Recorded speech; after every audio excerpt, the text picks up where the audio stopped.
I was with a whole group of people originally, and we divided up because people needed rides home, and I was a designated driver, and so I took somebody home, and it was late at night. And if somebody wants to say you shouldn't drive late at night, so be it. Does that mean, designated driver, does that mean that you had not been drinking? If not in probably 6 or 7 hours, I'd say, if at all. I don't, as some of you may know, I don't particularly drink. I may have, if I go out with friends, I might have 1 or 2 drinks at most. But the other thing that's ironic about this is, look, I have a record in terms of just kind of how I've lived my life and the standards that I've lived my life by. And anybody that knows me knows that the picture they're going to try to paint on this, it doesn't fit with that. And I've never had any kind of, incident related to anything that your question just referred to. One of the things that your campaign has talked about quite a bit is the women's issues, how women are affected by policies of John Kasich. Do you think the optics of this situation will work against you when you're trying to talk to women who might be concerned? No, and I'll tell you why. Because one of the things that's happening in the way that the Republican Party is trying to use this is they're not just trying to trash my reputation.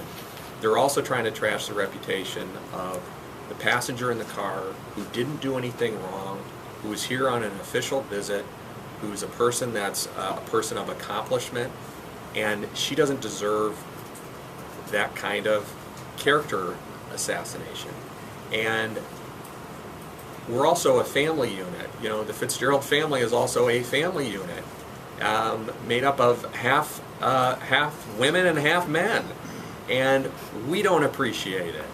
And I don't think that most women voters are going to admire John Kasich or his political team for trying to use this to their political advantage. Something so incredibly minor, and trying to use it to destroy someone's good name or even cast aspersions on their family. I don't think that's going to work. I don't think it works with any voter, male or female.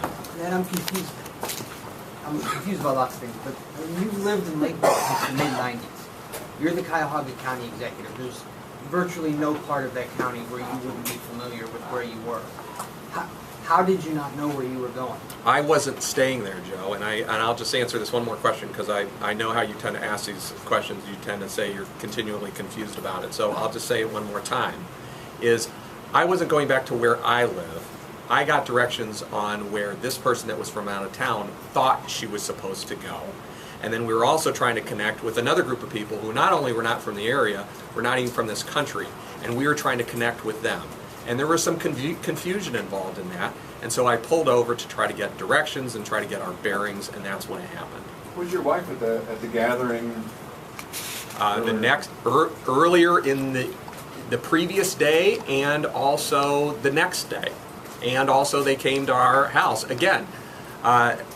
These are people that I'm not going to deny knowing the people that I was with that night, because they're friends of mine, and I'm not backing down from that one iota. They're friends. I consider them to be friends of the FitzGerald family. Our home is open to them, and when we've been to Ireland, their home has been open to us.